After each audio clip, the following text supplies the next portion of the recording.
las estimaciones con escenarios de demanda de pasajeros en hora pico, en hora valle, etcétera, que creemos que son bastante precisas y que nos permiten asegurar que la demanda que vamos a tener la estimación, digamos, de la demanda que vamos a tener es bastante conservadora. Son 800.000 pasajeros. 800.000 pasajeros ¿Eso es conservador? día, entre 700 y 800.000 pasajeros día.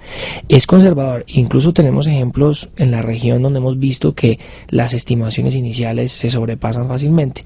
Santiago, por ejemplo, tuvo unas estimaciones que fueron sobrepasadas luego cuando la gente empezó a usar masivamente el sistema, pero pues nosotros mantenemos esa estimación que es conservadora entre 700.000 y 800.000 ¿Eso en cuanto pasajeros. a pasajeros? ¿Y en cuanto a costos? En cuanto a costos, igual, digamos que hay una cosa que hay que entender del contexto en el que se hizo el Metro de Medellín. Se hizo en los 80s cuando no había ni siquiera, digamos, internet.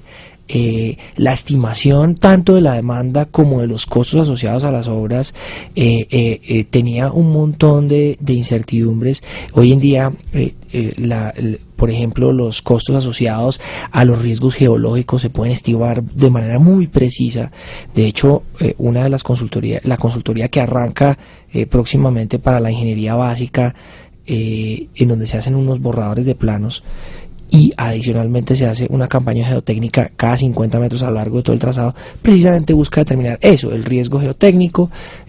Todas esas estimaciones que se hacen hoy en día permiten definir de manera muy precisa los costos. No nos va a costar 3 veces más, que fue lo que le pasó a Medellín, que terminó pagando prácticamente 3 veces más. Nos va a costar 3 veces más. Ni más, mejor dicho. Adicionalmente, obviamente la cifra que yo he dado, $87 millones por kilómetro, es una estimación conservadora a partir de un diseño conceptual.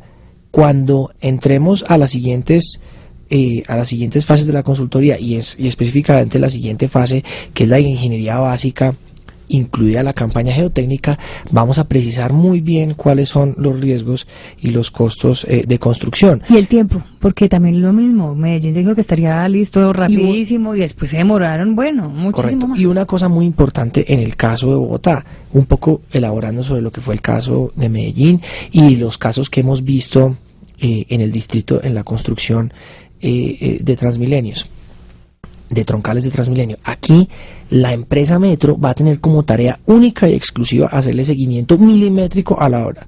No podrá pasar que haya un desfase en los cronogramas que no sea justificado. No vamos a ver lo de la 26. No vamos a ver la de la 26 porque aquí la tarea única y exclusiva de la empresa Metro es día a día hacerle seguimiento día a día, milímetro a milímetro a la obra y a sus costos. ¿Cuánto tiempo entonces se demora el metro? El metro se demora 5 años aproximadamente en construcción. Debería estar listo. Si empezamos construcción, como lo hemos dicho públicamente, en segunda mitad de 2011. ¿De 2011? Terminaríamos en 2016. Perfecto. Finales de 2016, comienzos de 2017. ¿Finalmente hasta dónde va a ir? ¿Hasta la calle 100? Hasta la calle 127. Esa es sí, va a ir hasta la 127. Una aclaración importante. Cuando se presentó en medios, en agosto pasado, la primera línea, el alcalde lo presentó bajo uno solo de los posibles escenarios de financiamiento, que era el financiamiento puro, deuda pública Nación Distrito. Ahí no había en ese momento ningún planteamiento de caja, ni nada de estas cosas que yo estoy planteando hoy en día. En ese punto, el endeudamiento del distrito estimado permitía una financiación hasta la calle 100. Sin embargo, el diseño conceptual que hizo el consorcio de CENER y Metro de Barcelona va desde la Plaza de las Américas hasta la 127 con novena. Ese es el trazado completo, ese es el trazado óptimo que nos han señalado y ese es el que queremos construir usando todas las fuentes de financiación posibles de las cuales ya hablamos. Ahora, ¿por qué también ahora hasta la 127? Porque cuando hay que coger la séptima, yo voy por la séptima, me doy cuenta que el trancón es casi que después de la 127, o sea, hay mucha gente moviéndose después de ahí. Nosotros tenemos previsto, además, dentro de toda la red que se construiría del metro, tenemos previsto unas fases posteriores de alargamiento de algunas de las líneas. Así se hace en todas partes del mundo. Inicialmente se prevé la construcción hasta cierto punto y luego se hacen fases adicionales para cubrir mayor terreno. Evidentemente hay una necesidad de transporte importantísima. Al menos hasta la 170. De la 127 a la 170. Es una zona muy densamente poblada que tiene, digamos, hoy en día grandes desarrollos urbanísticos. Está empezando a densificarse, es decir, se están empezando a hacer estructuras de varios pisos. Entonces ahí encontramos una demanda potencial muy importante. Por ahora la atenderíamos con un sistema de alimentación, ya sea a la troncal de la Caracas o a la estación de la 127, pero tendríamos la posibilidad de, en una fase posterior, alargar la línea hasta ese punto. ¿Se va a conectar o no con el tren de cercanías? Esa me sirve, con una aclaración adicional que me sirve para pegar con la respuesta a lo del tren de cercanías. En esa parte del trazado, el trazado es en superficie, entonces es menos costoso que el trazado en túnel. Digamos, buena parte del costo de la obra está justificado en que, para efectos de no alterar el tráfico de la ciudad, se hace casi en un 65% de manera subterránea, en túnel. Ahora bien, ¿cómo pega esto con el tren de cercanías? El tren de cercanías es una discusión que a mí me parece muy importante, que la ciudad tiene que abordar muy pronto, pero que está, digamos, un poco cruda. El tren de cercanías, la discusión del tren de cercanías que va un poco más avanzada es la del tren de cercanías de Occidente. La del tren de cercanías del norte todavía no se ha planteado con todo el detalle que se requiere. Por eso, en las estimaciones de la demanda y a raíz de una carta que se presentó, que tal vez ustedes conocieron, que se filtró de Planeación Nacional a los medios en diciembre. Esa carta, digamos, tuvo una presentación muy desafortunada porque se presentó a los medios como la posición definitiva de Planeación Nacional cuando ni siquiera habían conocido la totalidad de los estudios.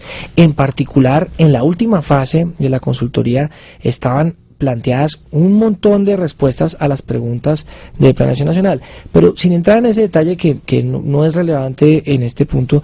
Nosotros hemos venido explicando a la Planeación Nacional punto a punto todas sus inquietudes y aclarando la incertidumbre.